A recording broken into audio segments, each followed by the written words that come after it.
Jason Prime 1, Jason Prime 5, Jason 2. You know what, guys? On this season finale, we're just going to get rid of all the tags for all the Jasons because, gee.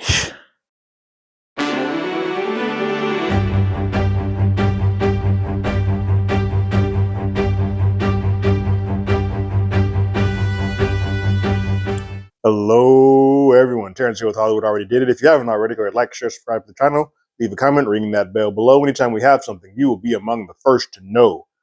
We are here at the season finale. I'm going to call it season finale for now. Everything that Apple is putting out there says season and little tags at the end, so that this may not be the end. We'll get more on that on the end, but the season finale of Dark Matter is here, called Entanglement. Not to be confused by anything that August Alsina and Jada Pinkett Smith had going on. Sorry, Will. I like the episode overall, and we'll get on one nitpick that I sort of have at the very end. But overall, this is a really well done finale, and you can tell that the writer of the book is also a writer on the show because this feels like a complete story. But we pick up where Jason 2 is at the bottom of the steps in a bad way. He's starting to come to, and as he starts to come to, a man approaches him, and it is Jason Prime 5. We're going to say the one that Jason Prime 1 met in the bar, who said he had a gun. He comes down there with a crowbar and is trying to get some information as to where Daniela and Charlie are. And Jason 2 has zero idea. He knows that now Daniela knows where he isn't the true one, but he doesn't know where they're at. To which Jason Prime 5 says, well, then you don't do me any more good. And he starts committing to beating the hell out of him, taking out all the frustration he's had on the last few weeks of being in the corridor and inside the box. He's just pummeling this man, but not killing him, but just giving him a good tune-up. Mind you, it is important to note that in the bar, Jason Prime 5 said that he would not harm. He's like, I don't want to hurt any of the Jason Primes. But Jason 2, the second I see him, I'm going to beat the crap out of him. He does at least get a notification, like he looks at Jason 2's arm to see the scar that was placed there when they had their altercation and switched.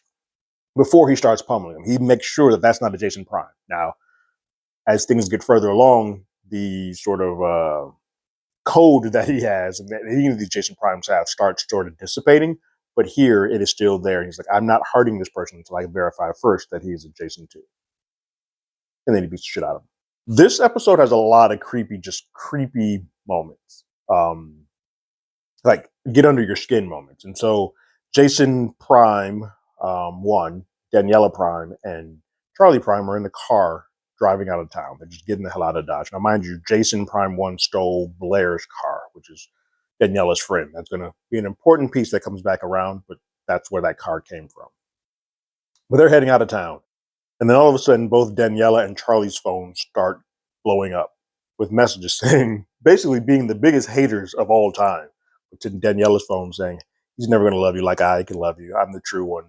So on and so forth. And it's just text after text after text. All these Jasons do know Daniela Prime's phone number as well as they know Charlie Prime's phone number. So they're just sending texts and bombarding them with saying, don't trust him. I'm your dad. Call me. It's dad. Or come back to me. I'm the one who can truly love you. It's nerve-wracking. It's at that point that they turn off the phones and put them away, because if they have their numbers, then that means they can also track them. So let's turn these off and shut them down, so we don't want them to have any type of way to find us. It's at that point that also Jason Prime says, hey, we need to find a place to sort of lay low for a minute. I can't be the one to think of it, because if I do, they're all going to sort of pick up on it and eventually get there. So I need one of you two to come up with a place just so that we can hide for a little bit. And so Charlie comes up with an idea. It is a friend of his home, family home, like their summer home, that he clearly has been to on more than one occasion. He knows how to get in. He knows the alarm. It's a little too easy, but it's also a place that he's never told either of his parents for. So none of the other Jasons are going to be aware of this home. Only Charlie will. And so they sort of get set there. We see a sequence where Charlie feels like he did a poor job of protecting himself and his mom. Like he didn't do the things that he was supposed to do. Jason Prime comes to sort of reassure him that, no, this isn't on you. It's actually more on me than it is on you, but this has nothing to do with you. Charlie then asks, like, are all of those folks like my dad? Jason Prime says it's complicated. Yes and no. I mean, it is. That's the sort of the crux of all of this, is that all of these Jason Primes are technically, in a way, his father. And so while he's the true one and they're all sort of splits from him, they all have all the memories and all the connections that have ever existed with Charlie. So yes, they are. But I'm your actual father. So that's where it gets a little dicey. As Jason leaves Charlie, he goes to go see Daniela, and Daniela's sitting on the bed, sort of thinking about things. And Jason first asks, "This is how you know this is the true Jason Prime." He asks her, like, "Do you want to be alone?" And she's like, "No, I don't," because she's been through a lot, and she's starting to sort of realize things in her head, like, "Well, crap, if that wasn't my Jason." Um, the word comes up later, and I'll point it out then, but it's something that's sort of been on my brain a lot with this show, is that Jason 2 kind of, not kind of, he forced himself onto Daniela without him giving the full idea of who he is and what he is to her. And so there's a form of assault that occurs there, that she's probably just kind of going through all of these moments here in her head now. So at that point, the Daniela says, "I can't imagine what it is you had to do to get back here. Like, you had to go through pure hell to get back home, and you finally got here, and it's not what you thought it was going to be. All sort of this stuff is converging in on us, and I don't know how we get out of it. I don't know how we start over. I don't know where to start." And it's at that point that Jason says, "Well, we start sort of like we did when the situation with Max occurred, when Max passed. We just do it. We just have to figure it out. We just have to start over. There's no handbook on on getting this, especially not with this. There's more of a handbook on how to deal with grief and the passing of Max. There is no handbook to talk about, hey, I just came back from another multiverse, another universe, and there are about 100+ versions of me coming back to also get with you too." Daniela got that good. There's a couple of folks here who's like, "Yeah, Daniela must be the one." He is. Daniela gets to bed, Jason Prime goes to go check his email at the guest at this home's computer, and there's a guest option. He checks his email. He logs in. When he logs in, he sees that there's a folder called Entanglement over there, and he clicks it, and he clicks a link, and it leads to a message board where all the Jasons have sort of decided to congregate and have a discussion and converse about where the hell Daniela and Charlie are, and which of them have it. Important to note that when Jason logs in, he logs in as Jason72, and there's just already a ton of, over 100. There's tons of Jasons in there. There's a Jason, that something that I brought up in the last episode, like the two Jasons that got into the car accident could have harmed Daniela and Charlie. So there's a point where they show the car crash, and they're like, "Well, hold on, are they okay?" Because the other Jason's like, "Well, did you hurt them?" "No, I didn't hurt them." You get these Jasons coming together to say, "Hey," private messaging other Jasons to say, "Hey, let's you and I team up, take out all the other Jasons, and then we'll figure out the rest in the wash." This is disturbing. Like, that is creepy that all of these Jasons have sort of, and the brain, they all are obviously going to end up in that same place because they all know, like, let me check my email. Let me put this note here. And they're all going through the motions of, this is how they think they're all going to end up in that same place. But it's crazy to see how they all just sort of congregated on this message board of hell to figure out how to get a hold of Daniela and Jason. It's, that's rough. It's amazing writing to think that that's where it led to, but that's brilliant. Entire bedlam happening on the net. He steps out to go get some fresh air, and he paranoidly hears sounds, and he sort of says, "Well, I'm going to stay on the watch." So he grabs a fire poker, puts it down, and ends up falling asleep. For the first time probably in a while, he was able to get some rest, but kind of on guard for the family. He wakes up, and Daniela leaves him a note saying, "Coffee's on, and I'm at the beach." And he goes to meet her sitting on the beach. It's at this point that I think, like I said, Daniela's been thinking more and more about what all has sort of occurred. And she says, like, at first, I liked the way that he treated me. I like what he was doing. It's like, I won't go into it all right now, because I don't think they're there yet. But he lived with us. He slept with us. Like, I enjoyed that. And then something started going off, and I don't want to quite get into that yet. But this is sort of the first time that she has sort of admitted to, like, now that with all of this coming on, wait a minute, I was I was assaulted and taken advantage of without sort of her permission. And this is something that Jason Chu has to come to a realization of. We've talked about before how selfish he is. This is all of that combined into one. Not only is he hurting Jason Prime, for somebody who's supposed to care about Daniela, he's also hurting her. It's at that point that Jason Prime says, like, I'm happy. I want you to know that I'm happy right here. But there is always a moment when I think about, hey, what if I'd done this 15 years ago? What if I'd done this? What if I'd done this? And because of that, all of these other Jasons sort of come out of that, including Jason too. So he's feeling a little bit of guilt. And Danielle's like, no. This has nothing to do with you. Like, this isn't your fault. He then informs her of, like, I did go to a world where there was a Daniela who did not marry me. And she asked, well, what was she doing? She's like, well, she didn't marry me. She was a great artist. She didn't have any kids. And this Daniela asked the same thing that Daniela asked, was she happy? And it's crazy to see how two completely different worlds, two completely different lifestyles, that the first thing that they ask about the other and about their life, when you reflect, that's what pretty much what everybody thinks about when they're sort of on their last leg, if you will, if they're going through the cycle of life. Like, hey, maybe I took I took a left instead of taking a right. Maybe I went this way and did this thing. But at the end of the day, all said and done, was I happy? That's all Daniela really cares about. Jason Prime 5 is now sleeping in his bed at home. He's entitled to it. I don't know how he got to be the one that stays at the house. I'm assuming because everybody else is on the run, but I would imagine that another Jason would be like, I'm also staying here. So it's not quite clear why he got to be the de facto one that got to stay at the house. Neither here nor there. Maybe also because they don't know quite that Jason 2 is out, but I'm pretty sure through the message board they're aware that Jason 2 has been put down. But he's there, going through the motions, sleeping in the bed, getting memories back. He has the same memories that Jason Prime 1 has, so he's living. He technically has a right to be there. But he also has Jason 2 strung up and tied up as a hostage. So he's going through the motions. He's trying to figure out if he can find out where Daniela and them are at. He's looking at bank statements. They're not really spending cash in a way that will sort of show them the way that they have to go. Phones are off. All of those are off. But then it clicks to him like, hey, if I was this, I would have taken Daniela's friend's car, Blair. Let me reach out to Blair. Blair might have a tracker on it. So she messages out to Blair, sort of get her attention, sort of like to reach out. While he's waiting for a response from her, starts talking to Jason too. And it's at that point, it was the first time that the R word got mentioned. And Jason Prime 5 mentions that you raped my wife, which is something that is, again, the assault piece has always sort of lingered there for me. I didn't want to quite bring it up because that's a heavy word, but yeah, that's what occurred to Daniela. And this is the first time that we get to hear that.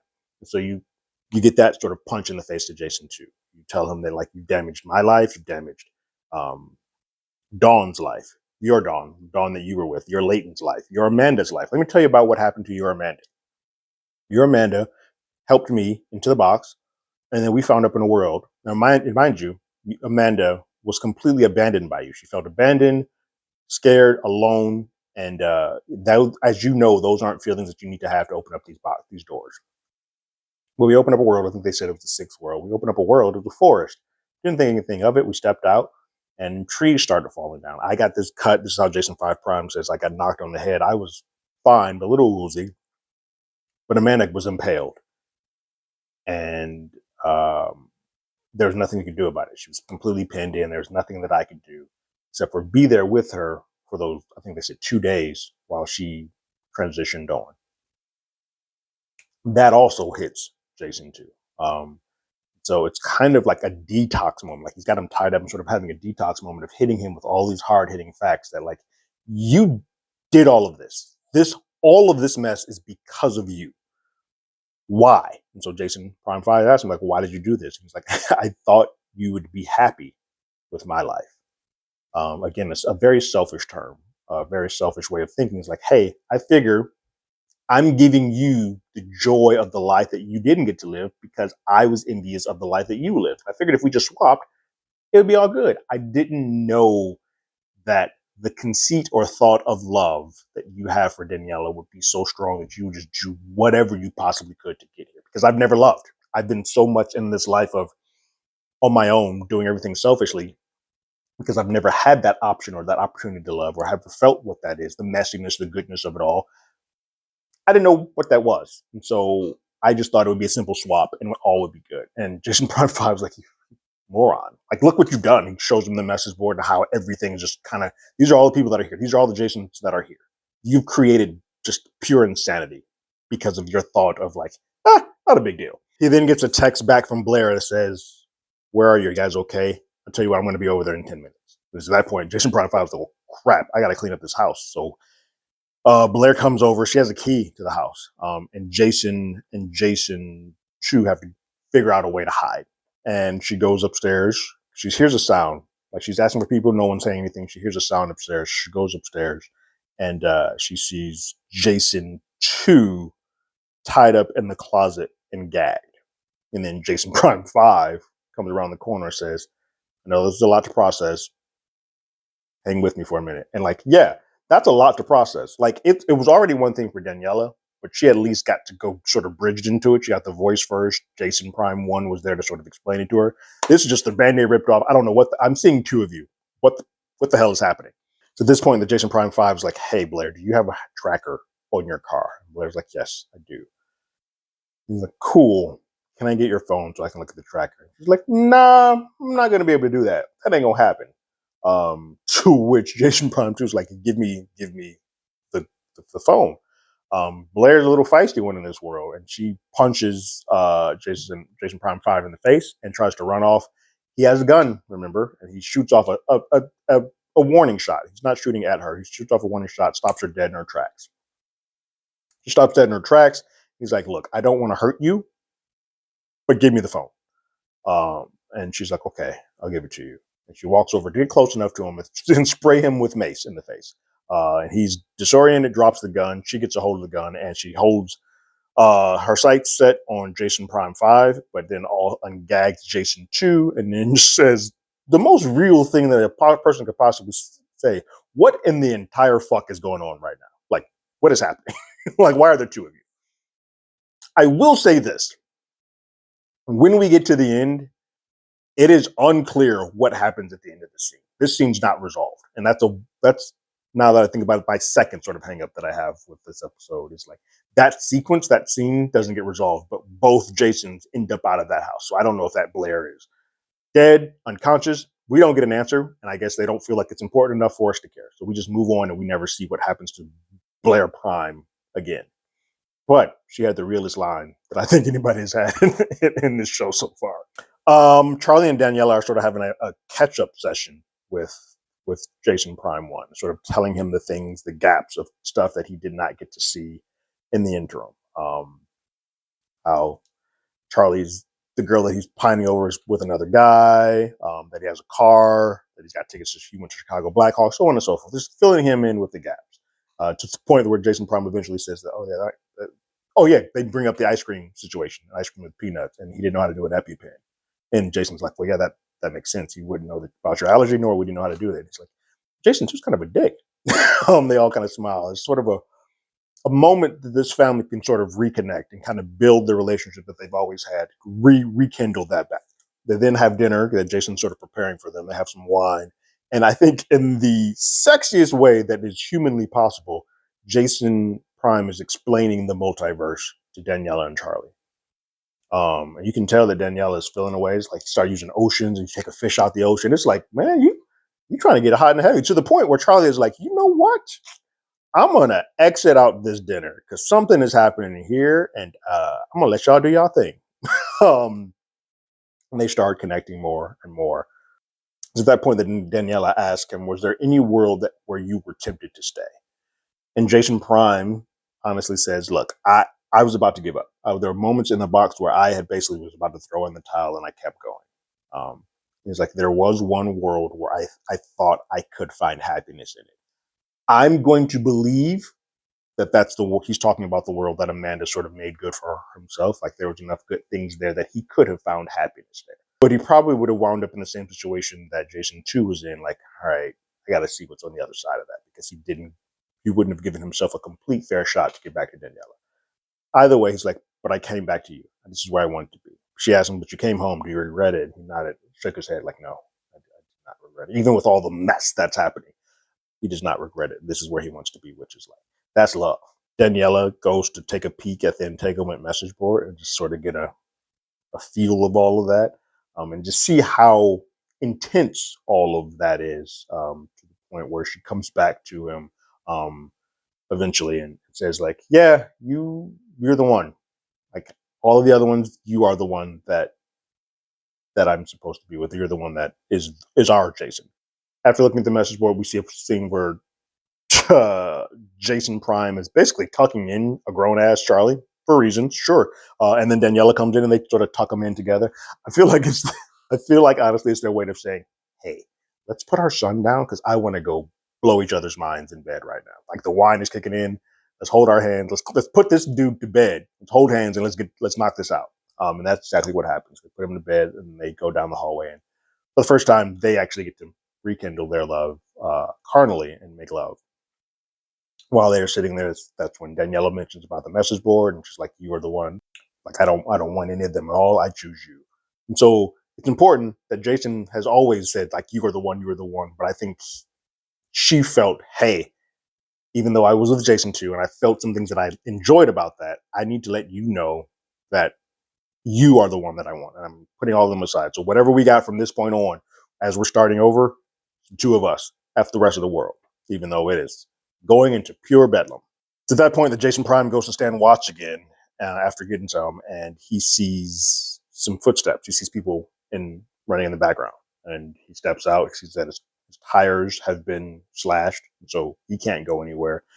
He then sees that there's a Jason. This is where I'm going to stop. Any numbers outside of Jason, Jason Prime, Jason 2, and Jason Prime 5, any other Jasons, I'm not giving them a number. But there's a Jason Prime that's on the ground there dying because another Jason shot them. And you can start hearing that there are other Jasons here. And so it is unclear how many are in the vicinity, but there's a lot that are arriving here. Then Jason goes back into the house and is like, hey, tries to lock the door, tells Daniela, go get Charlie, get downstairs immediately.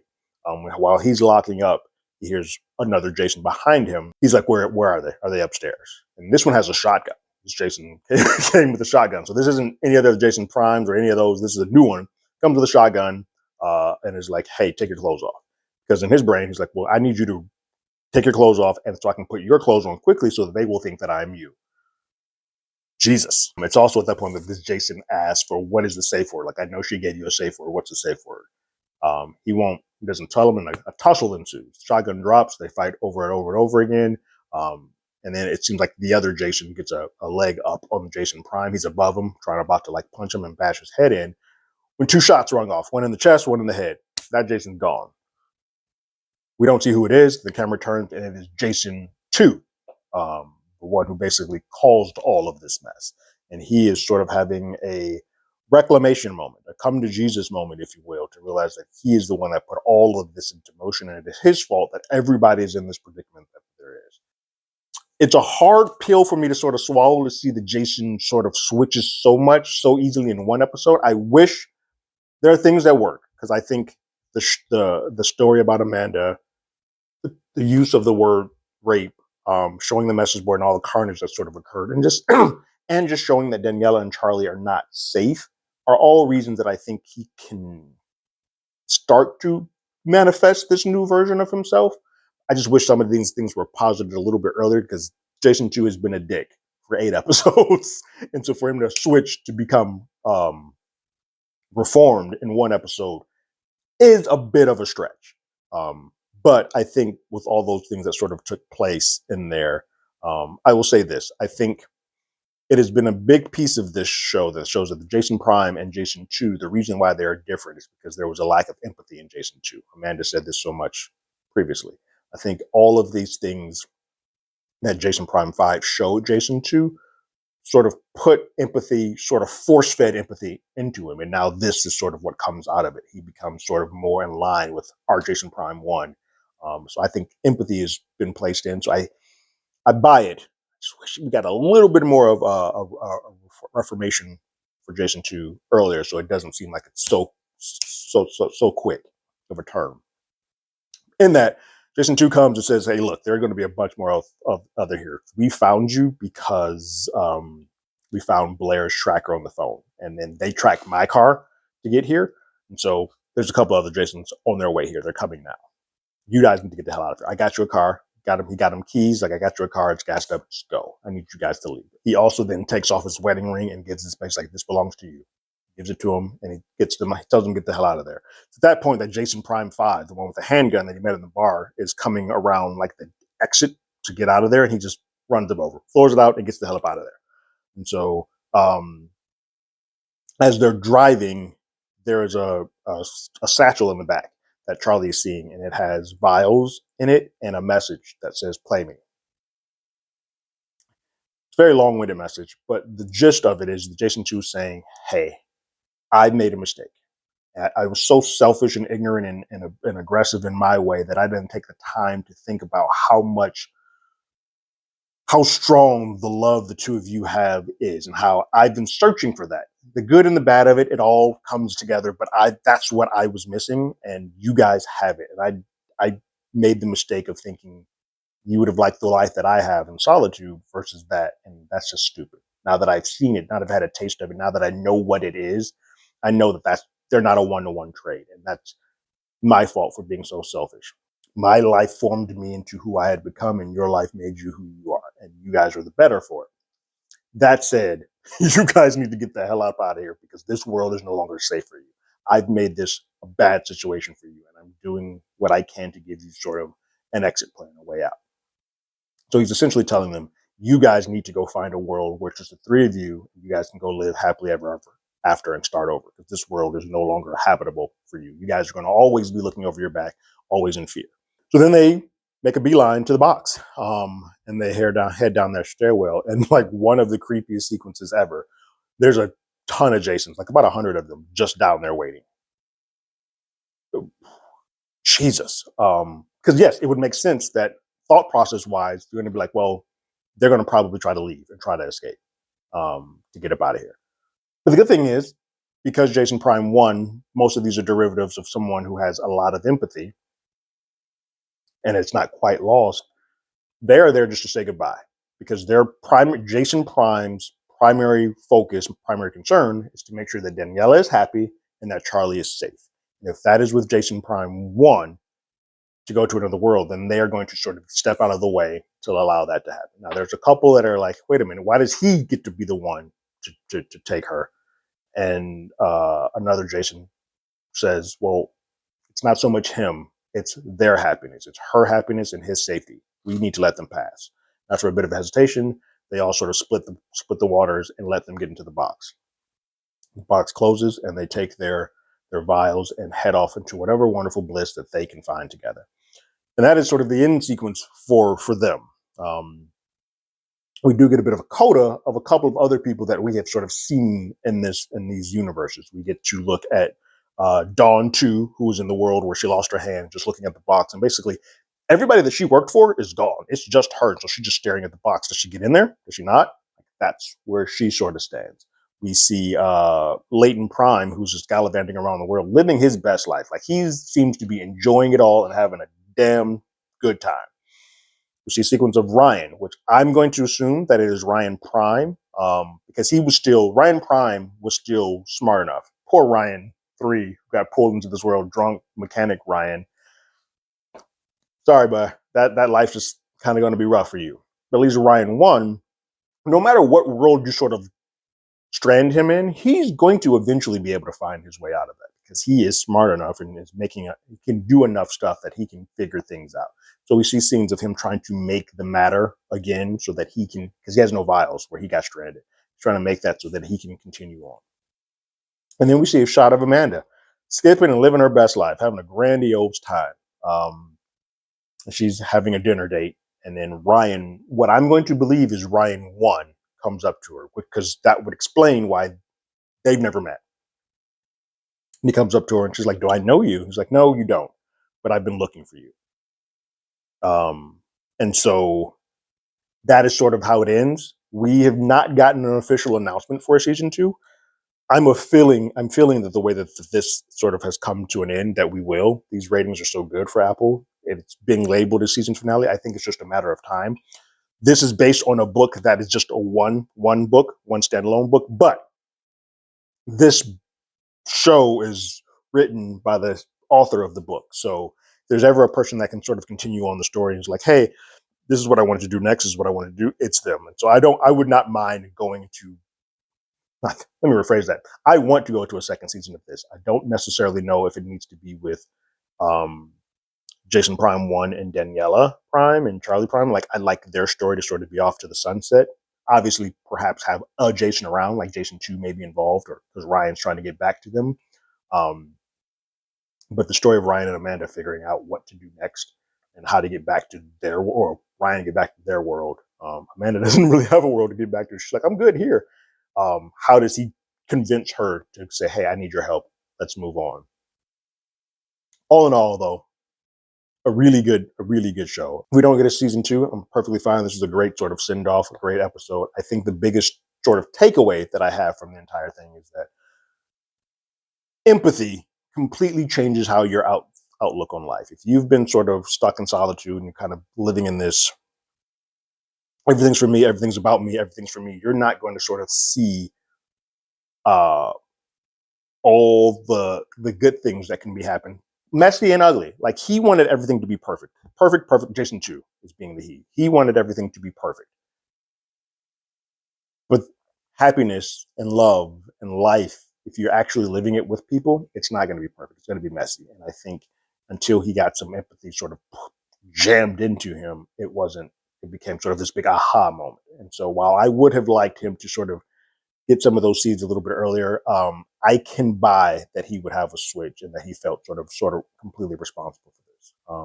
But now I got to go read the book to see what was taken out, what wasn't, what we may be using for our second season. But what did you guys think about the final episode of this season of Dark Matter called Entanglement? And are you excited, or do you want a second season? Go ahead and leave your thoughts and comments in the comments below. If you haven't already, you can follow us on Twitter at HollywoodADI. You can hit us up on email at HollywoodAlreadyDidIt@gmail.com.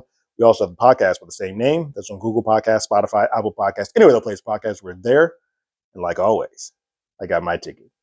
You got yours.